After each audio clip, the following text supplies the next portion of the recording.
اور واقعی یہ فخر ہمیں محسوس ہو رہا ہے کہ ہم حضرت حجت کے اصحاب میں شامل ہے یا نہیں ہے. جس طریقے سے سرکار سید الشہداء کے اصحاب کے اندر 72 افراد شامل ہیں، کیا ہم ان 313 کے اندر شامل ہیں یا نہیں ہے؟ ہر ایک کو یہ اپرچونٹی ملی ہے. اور یہ جب زندگی ختم ہوگی تو قیامت کا ایک منظر قرآن کریم نے بڑا خوبصورت انداز میں پیش کیا ہے. میں تھوڑا سا وقت لوں گا آپ کا، انشاءاللہ میرے ساتھ دیجیے گا. قرآن کریم کی آیتیں آتی ہیں کہ کچھ لوگ ایسے ہوں گے جن کے سامنے حق موجود ہوگا، انہیں معلوم ہے کہ سیدھا راستہ کہاں پر ہے اور غلط اور الٹا راستہ کہاں پر ہے، لیکن اس کے باوجود پرواہ نہیں کریں گے، اپنی زندگی کے اندر لگے رہیں گے، اپنی دنیا کے اندر لگے رہیں گے، یہاں تک کہ قیامت آ جائے گی. جب انہیں جہنم میں بھیجنے کی باری آئے گی تو پھر انہیں ہوش آئے گا، اور جب انہیں ہوش آئے گا تو خدا کی طرف سے آواز آئے گی، الم تکن آیاتی تتلی علیکم فکنتم بہا تکذبون. کیا ہماری نشانیاں تمہارے لیے نہیں آئی تھی کہ جن کا تم انکار کرنے والے بن گئے؟ نشانیاں ہر ایک تک پہنچی ہیں، ہر ایک کو عبرتیں حاصل ہوئی ہیں، لیکن مولا متقیہ نے صحیح فرمایا کہ عبرتیں بہت ہیں، عبرت کو حاصل کرنے والے کم ہیں. توجہ رکھیے گا. جب پروردگار کی طرف سے یہ آواز آئے گی کہ کیا تمہارے سامنے نشانیاں نہیں آئی تھی، اب وہ جواب دیں گے. اب جواب سننے کے قابل ہے. دیکھیے بالکل ایسے ہی جواب ہے کہ جیسے ہمارے سرکاری دفاتر کے اندر کام ہوتا ہے کہ کوئی نہ کوئی بہانہ ہمیں دینا ہوتا ہے کہ ایسا بہانہ ہو، ویلڈ ریزن ہو کہ جس کے بعد جو ہیڈ ہے وہ خوش ہو جائے، کیا ہے کہ ہاں چلے ان کا کام کر دیتے ہیں. یہ بھی اسی طرح سے بہانہ لے کر آئیں گے، کہیں گے قالوا ربنا غلبت علینا شقوتنا غلبت علینا شقوتنا وكنا قوما ضالین ربنا اخرجنا منها فإن عدنا فإنا ظالمون. اب بات کتنے تمیز سے ہو رہی ہے. یہ کون کہہ رہا ہے ربنا ربنا؟ کون کہہ رہا ہے؟ یہ وہ افراد کہہ رہے ہیں کہ جن کے لیے جہنم پکی ہو چکی ہے. جب انہوں نے اپنی نظروں سے جہنم دیکھ لی تو کہنے لگے ربنا، اے ہمارے پالنے والے. دنیا میں تو کبھی نہیں کہا تھا ربنا، دنیا میں تو کبھی سجدہ نہیں کیا تھا، لیکن جیسے ہی جہنم کو اپنے سامنے دیکھا تو فوراً سے کہنے لگے ربنا غلبت علینا شقوتنا، ہماری جو بدبختی تھی وہ ہم پر غالب آ گئی، فکننا قوما ضالین، اور ہم گمراہ قوم میں سے ہو گئے. ربنا اخرجنا منها، اے ہمارے پالنے والے ہمیں یہاں سے خارج کر دے، ہمیں یہاں سے نکال دے، ابھی فی الحال ہمارا کام ہو جائے. فإن عدنا فإنا ظالمون، اور ہمیں دوبارہ دنیا میں بھیج دے. اگر ہم ویسے ہی کام کرنے والے ہوئے جیسے ابھی کر کے آئے تھے تو یقیناً ہم پھر قصوروار ہوں گے، ہم یقیناً پھر ظالم ہوں گے، لیکن ابھی ہمارا کام ہو جائے. خدا کی طرف سے سنیں گے آواز کیا آئے گی، قال اخسؤوا فيها ولا تكلمون. اخسؤوا فيها، اخسؤوا عربی زبان میں کہا جاتا ہے اس وقت جب کتا بھونکتا ہے تو اسے کہا جاتا ہے اخسؤوا، اپنی بھوک کو بند کرو. یہ جو اتنی میٹھی میٹھی زبان سے بات کریں گے ربنا ربنا، ہمارا کوئی قصور نہیں تھا، ہمیں دوبارہ پلٹا دے، ہم بہت شریف ہو کر آئیں گے. خدا کی طرف سے آواز ہے کہ اپنی بھوک کو بند کرو. ولا تکلمون، حرف اپنی زبان سے جاری نہ کرو.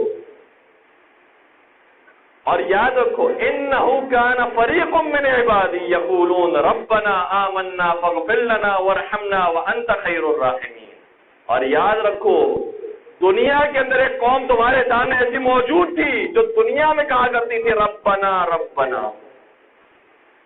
تمہیں تمہاری جہنم سامنے نظر آئی ہے تو ربنا کا لفظ نکل رہا ہے، لیکن دنیا میں ایک قوم موجود تھی جو ہمارے بندوں میں سے تھی، کہنے والے تھے ربنا آمنا، اے پروردگار ہم تجھ پر ایمان لے کر آئے ہیں، فاغفر لنا، ہمارے گناہوں کو معاف کر دے، وارحمنا، ہم پر رحم کا، وانت خیر الراحمین، تو سب سے زیادہ رحم کرنے والا ہے. جب یہ لوگ تمہارے سامنے دین کی باتیں کر رہے تھے، اسلام کی باتیں کر رہے تھے، تو تم نے ان کا کیا کیا؟ فَاتَّخَذْتُمُوهُمْ سِخْرِيًّا حَتَّى أَنسَوْكُمْ ذِكْرِي. جب تمہارے سامنے یہ دین کی، نماز کی، عبادات کی باتیں کیا کرتے تھے، اس وقت تم اس قوم کا مذاق اڑایا کرتے تھے اور کہتے تھے کون سی جنت آنے والی، کون سی جہنم آنے والی ہے. اور چاہے انسان زبان سے جملے ادا نہ کرے، دل کے اندر یہی خیال موجود ہے، فلاں آدمی اتنا اچھی طریقے سے زندگی گزار رہا ہے، ہو سکتا ہے کہ آخرت ہو ہی نہ، بہت اچھی زندگی گزار کے چلا گیا، چاہے رشوت کے ذریعے، چاہے سود کے ذریعے، چاہے کسی کا مال غصب کر کے، کم از کم دنیا تو اچھی ہو گئی، اتنی تو گارنٹی ہے۔ تم ایسے لوگوں کا مذاق اڑایا کرتے تھے جو صرف دین کی طرف لگ گئے تھے۔ حتی انسوکم ذکری، یہاں تک کہ تم نے ہمارے ذکر کو فراموش کر دیا۔ اور آج اب وہ دن ہے کہ جب تمہارا مذاق اڑایا جائے گا، اور جنہوں نے دنیا میں صبر کیا تھا انہیں ان کا بہترین انجام اور رزلٹ ملنے والا ہے۔ اس کے بعد بھی جملے ہو بڑے پڑھنے والی، یہ قابل آیتیں ہیں، انسان کو ہلا دینے والی آیتیں ہیں کہ پھر یہ کہیں گے قال کم لبثنا، ہم کتنے عرصے کے لیے زندگی گزار کے آئے ہیں؟ جواب دیں گے کہ شاید ایک دن کے لیے یا آدھے دن کے لیے۔ خدا کی طرف سے آواز آئے گی تم نے بہت زندگی گزاری ہے، لیکن اتنا یاد رکھو ہم نے کہا تھا افحسبتم انما خلقناکم عبثا وانکم الینا لا ترجعون، کیا تم یہ خیال کرتے ہو کہ ہم نے تمہیں بیکار اور بے مقصد پیدا کر لیا اور تم کیا ہماری طرف پلٹا کر نہیں لائے جاؤ گے؟ یہ اس وقت یہ آیت پروردگار پیش کرے گا۔ تو اپنے موضوع سے بہت زیادہ دور نہ چلے جائیں۔ اصحاب جناب آدم کے زمانے سے لے کر جناب خاتم کے زمانے تک، اور پھر خاتم الائمہ حضرت مہدی عجل اللہ تعالی فرج الشریف کے زمانے تک موجود ہے۔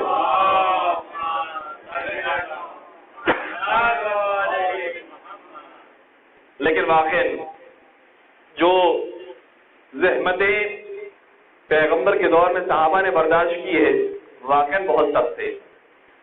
اس کے اندر بھی یہ بات انشاءاللہ اس دعا کے اندر بھی بیان ہوگی، اور کوشش کریں گے کہ اس کے ترجمے کو تھوڑا تھوڑا کر کے آپ کی خدمت میں پیش کریں، اور انشاءاللہ اگر ہمیں وقت ملا تو کچھ اور عرائض بھی بیان کرنے کی کوشش کریں گے۔ ایک اور باوجھ درود پڑھ دیجیے محمد و آل محمد۔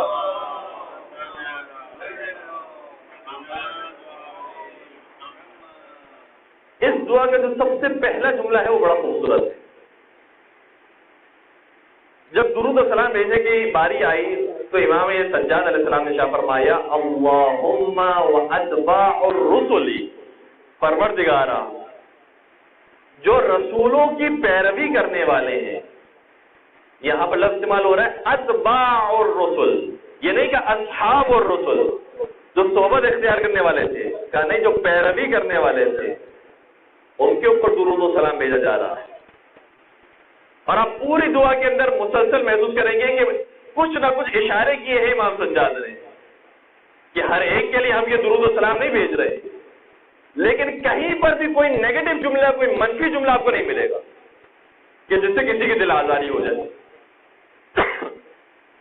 ایسا جملہ پوری دعا کے اندر آپ کو نظر نہیں آئے گا۔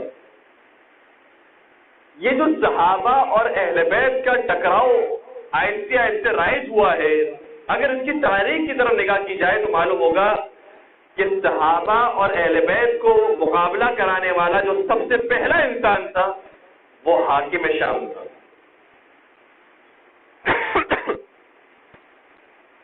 حاکم شام نے اس بیج کی بنیاد رکھی کہ اہل بیت وہ ہیں کہ جو امامت کے قائل ہیں، امامت کی طرف جا رہے ہیں، ان کے حق کو غصب کرنے والے یہی لوگ ہیں، لہذا ایسے ایسے ان کو مقابلے پر کھڑا کرو، ان کو بلند کرو، ان کو بڑا کرو تاکہ یہ مقابلہ کرے اہل بیت کا۔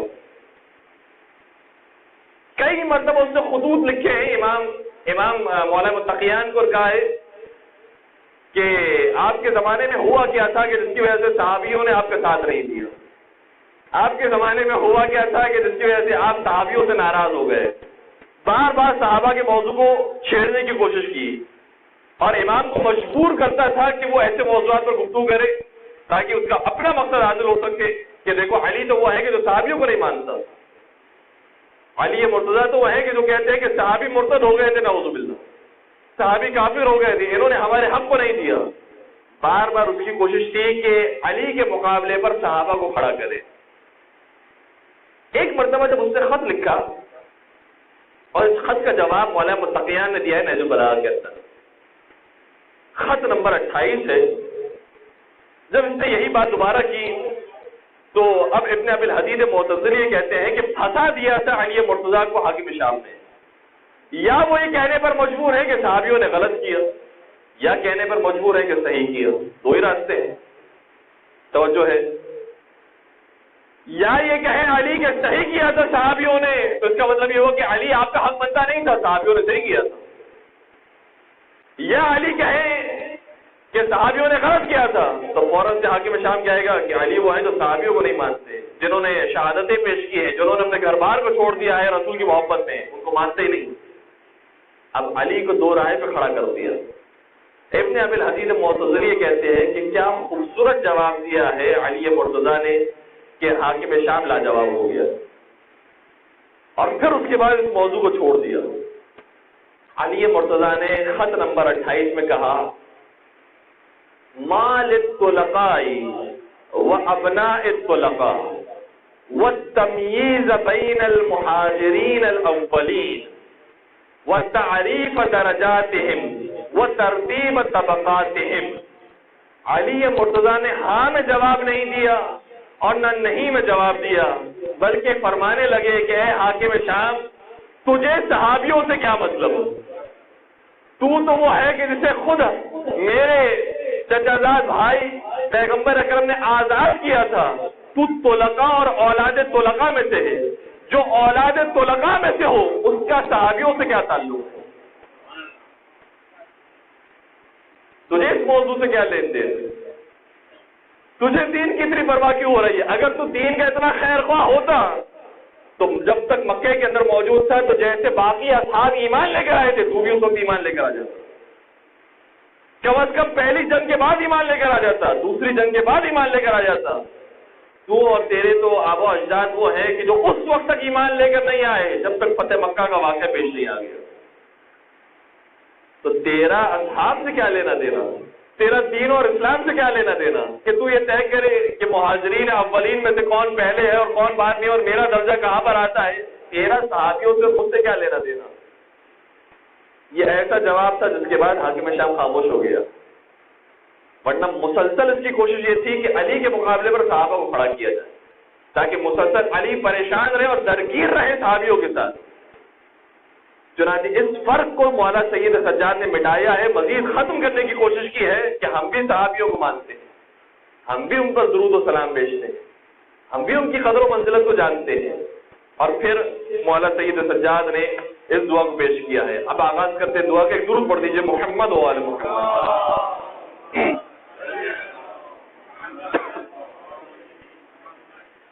بسم اللہ الرحمن الرحیم. اللهم وأتباع الرسل ومصدقون من أهل الأرض بالغيب عند معارضة المعاندين لهم بالتكذيب والاشتياق إلى المرسلين بحقائق الإيمان في كل دهر وزمان أرسلت فيه رسولا وأقمت لأهله دليلا من لدن آدم إلى محمد صلى الله عليه وآله من أئمة الهدى وقادة التقى على جميعهم السلام. ان تمام اصحاب پر تو اپنا درود و سلام نازل فرما. وَاذْكُرْهُمْ مِنْكَ بِمَغْفِرَةٍ وَرِضْوَانٍ. اللهم وأصحاب محمد خاصة الذين أحسنوا الصحابة. تمام اصحاب پر درود و سلام بھیج، لیکن اصحاب محمد پر بطور خاص درود و سلام نازل فرما.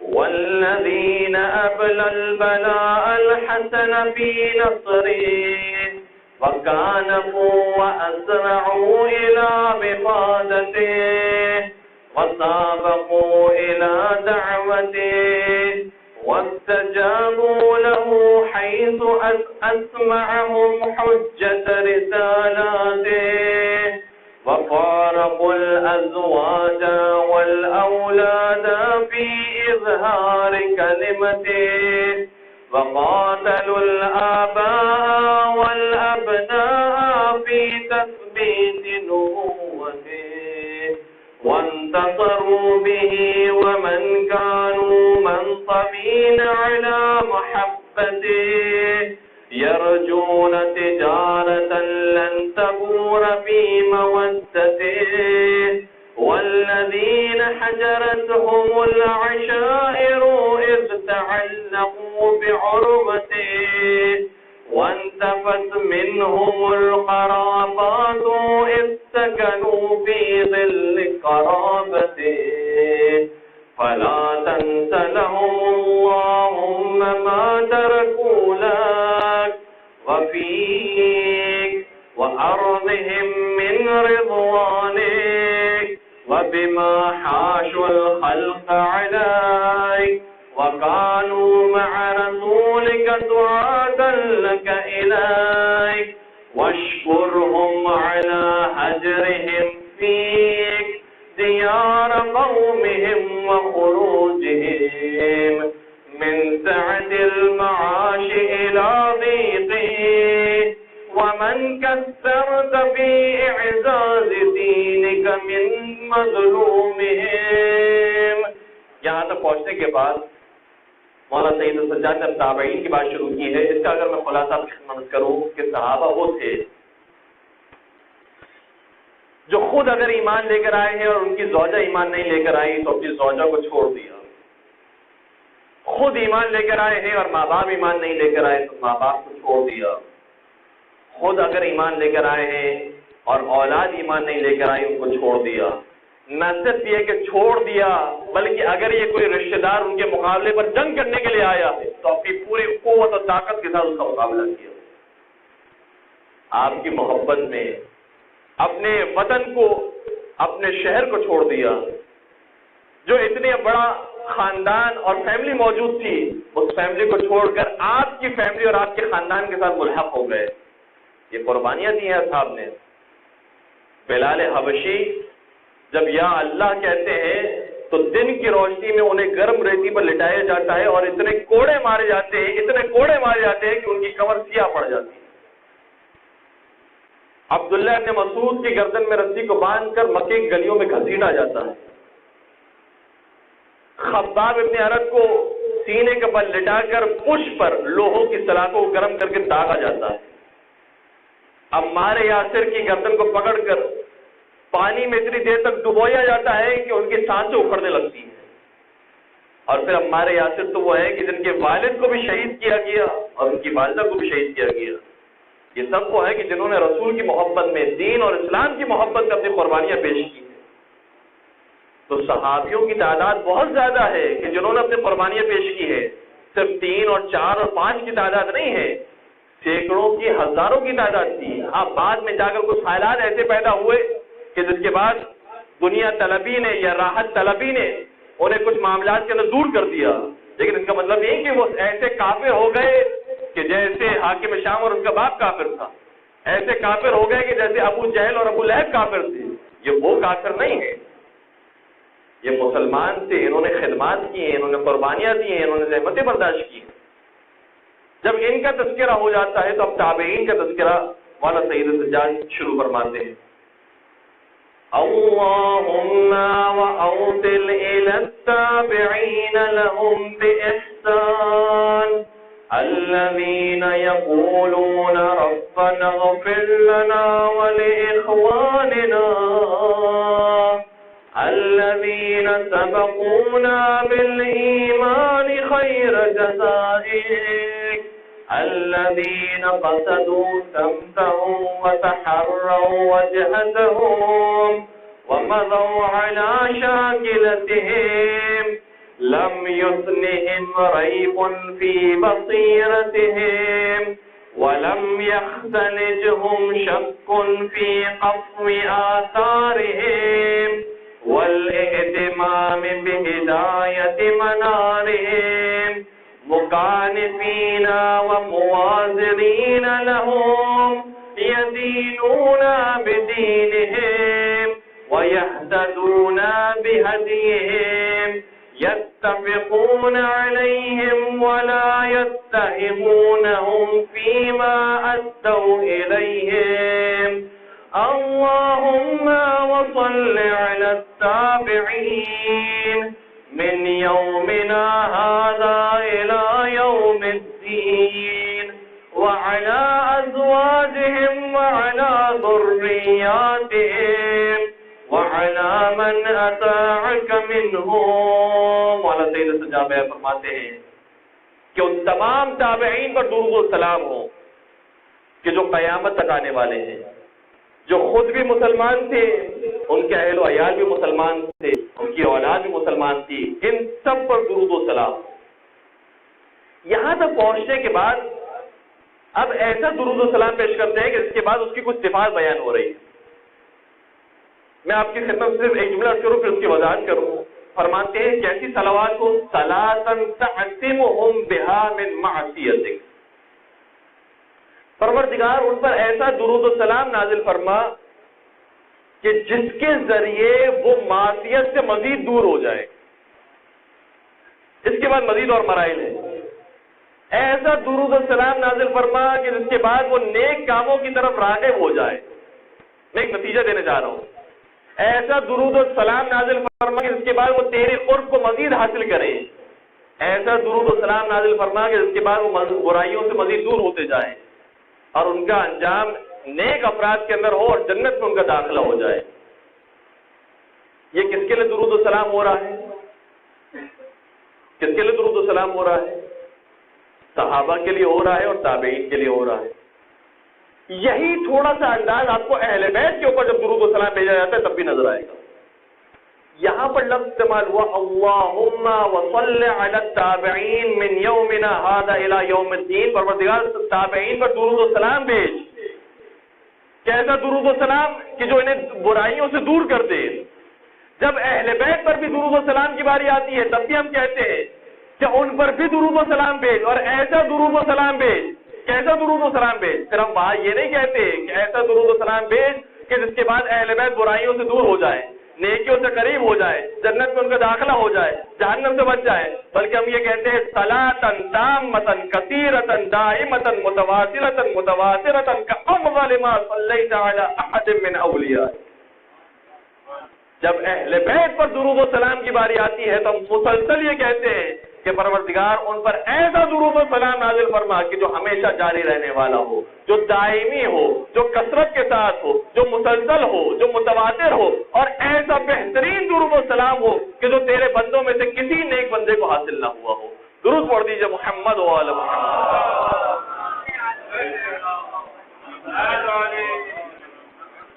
تو اہل بیت کا مقام اور ہے اور صحابہ کا مقام اور ہے. لیکن اس کا یہ مطلب نہیں ہے کہ ان دونوں میں آپس میں کوئی جنگ اور کشمکش کی صورتحال تھی. یہ ایسی ہی بات ہے کہ نماز کا ایک مقام ہے اور ایک عزاداری کا مقام ہے. نماز اور عزاداری میں جس طرح سے ٹکراؤ نہیں ہے، نماز بھی برحق ہے، عزاداری بھی برحق ہے. اسی طریقے سے صحابہ جنہوں نے قربانیاں پیش کی، جنہوں نے اطاعت کی، وہ بھی برحق تھے اور اہل بیت تو یقیناً کل حق ہے. علی مع الحق والحق مع علی.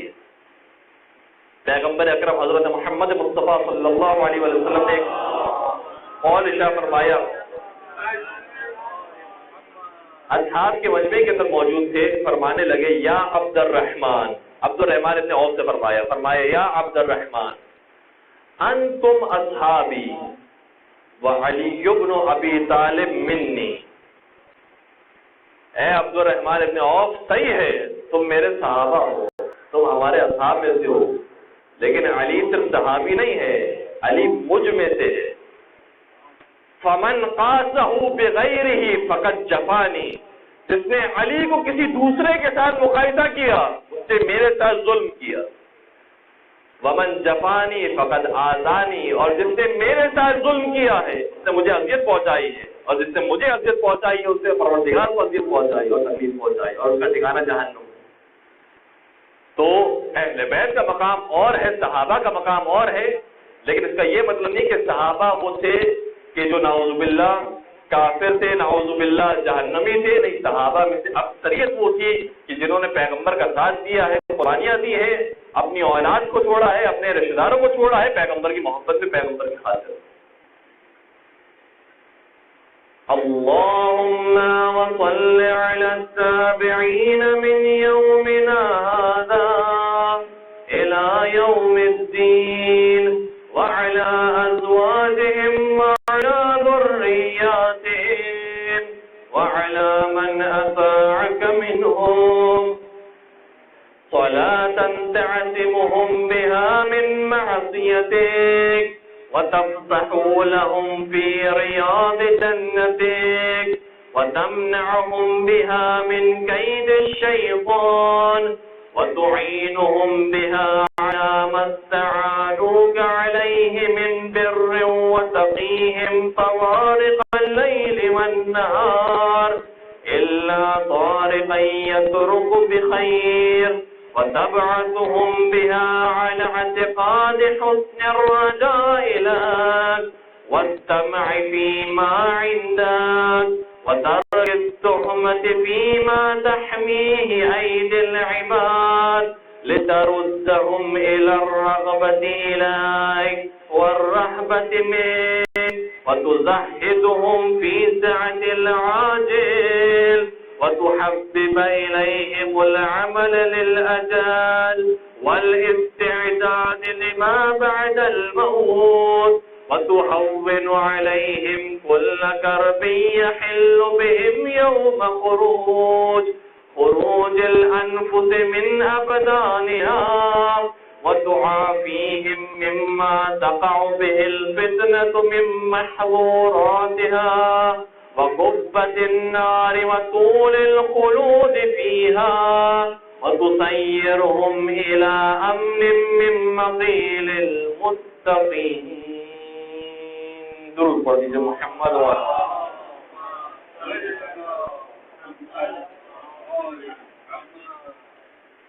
بس جانے کے لیے مسائل کی ترجمہ آپ کی خدمت کروں اور اس کے بعد اہتمام دعا کہیں گے.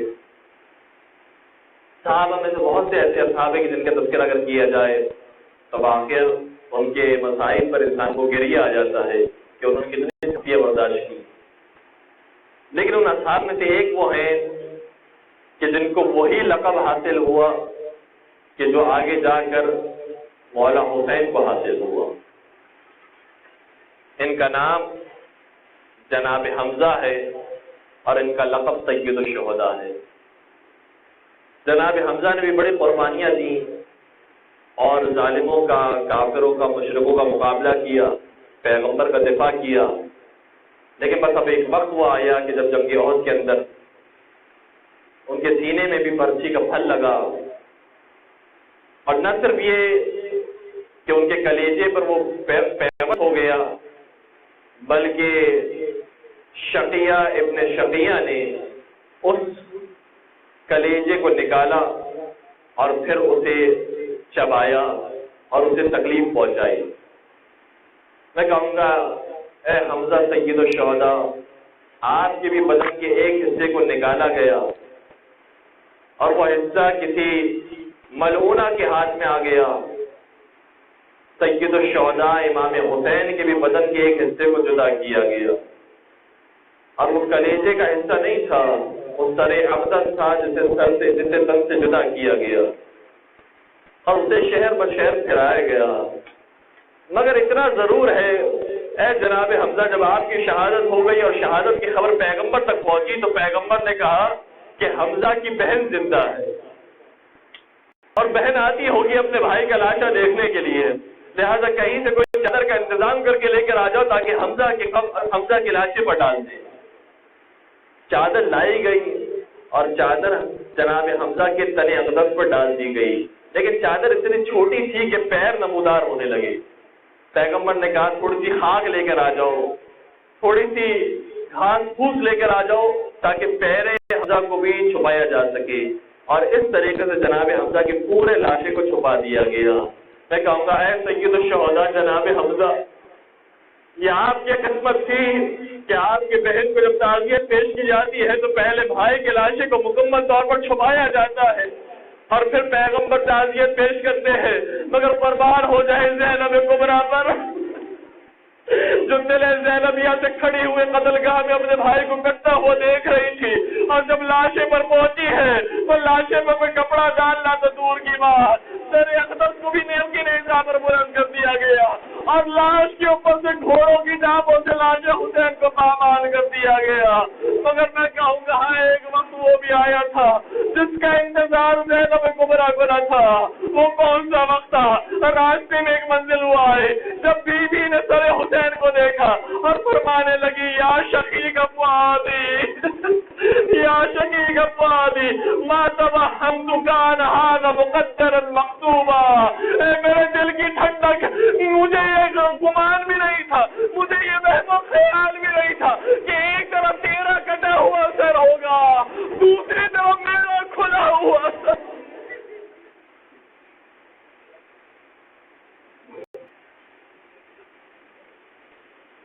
ألا ولعنة الله على القوم الظالمين وسيعلم الذين ظلموا آل محمد أيام منقلب ينقلبون۔ خدا بندہ ہمارے قلیل سے توسل کا عبارت میں قبول فرما، ان آنسو پر ہمارے حضرت سیدہ میں جگہ عنایت فرما، ہمارے تمام مرحومین و مرحومات کی مغفرت فرما، ہمارے گناہ کبیر اور صغیرہ کی مغفرت فرما، پالنے والے حاضرین کی جائز شرعی حاجات کو پورا فرما، سیرت محمد و آل محمد پر عمل پیرا ہونے کے توفیق عطا فرما، ویسی زندگی عطا فرما جیسی محمد و آل محمد کو نصیب ہوئی، ویسی موت عطا فرما جیسی محمد و آل محمد کو نصیب ہوئی، پالنے والے تمام شیعان حیدر کرار کی جان مال عزت اور کی حفاظت فرما، اور میں کرام کا سایہ ہمارے سر و قائم و دائم فرما، ہم سب کو چاہتا معصومین کی زیارت کی توفیق عطا فرما، حج اور عمرے کی سعادت سے ہم سب کو مشرف فرما، پالنے والے تمام مظلومین کے انتقام کے لیے، تمام مظلومین کا ساتھ دے کر ظالمین سے انتقام لینے کے لیے اپنی آخری حجت اور ہادی امام عصر والزمان کے ظہور میں تعجیل فرما، ہمیں ان کے اعوان و انصار عاشقین محبین میں شمار فرما۔ ایک سورہ فاتحہ کی درخواست ہے اور اس سے قبل ایک دعا کی بھی درخواست کی گئی ہے ڈاکٹر حسین صاحب کے لیے، ایک خاتون کی حاجت روائی کے لیے بھی دعا کروائی گئی ہے، اور افطار پارٹی کے ایک ممبر سجاد دیوجانی ان کی صحت کے لیے بھی دعا کروائی گئی ہے۔ پالنے والے بیماری سید سجاد کے واسطے سب کو شفائے کامل اور عاجلہ عطا فرما، اور جس کی جو حاجت ہو وہ مولا سید سجاد کے صدقے میں برآوردہ فرما۔ ایک سورہ فاتحہ کی درخواست ہے مرحوم معصوم علی علادین اور ان کے خاندان کے تمام مرحومین، روشن علی لیلانی اور ان کے خاندان کے تمام مرحومین، مرحوم عاشق علی آغا، مرحومہ طاہرہ جعفر علی، مرحومہ خیر النساء اسماعیل غلام حسین سوجا، غلام علی لاقہ پور والا، حاضرین کے تمام مرحومین و مرحومات کے لیے اور کل مومن و مومنات کے لیے رحم اللہ من قرأ الفاتحہ۔ بسم اللہ الرحمن الرحیم، الحمد للہ رب العالمین، الرحمن الرحیم، مالک یوم الدین، إياك نعبد وإياك نستعين، اهدنا الصراط المستقيم، صراط الذين أنعمت عليهم غير المغضوب عليهم ولا الضالين۔ بسم الله الرحمن الرحيم، قل هو الله أحد الله الصمد لم يلد ولم يولد ولم يكن له كفوا أحد۔ بسم الله الرحمن الرحيم، قل هو الله أحد الله الصمد لم يلد ولم يولد ولم يكن له كفوا أحد۔ بسم الله الرحمن الرحيم، قل هو الله أحد الله الصمد لم يلد ولم يولد ولم يكن له كفوا أحد۔ اللهم اغفر للمؤمنين والمؤمنات والمسلمين والمسلمات الأحياء منهم والأموات، تابع بيننا وبينهم بالخيرات، إنك مجيب الدعوات، إنك على كل شيء قدير، برحمتك يا أرحم الراحمين۔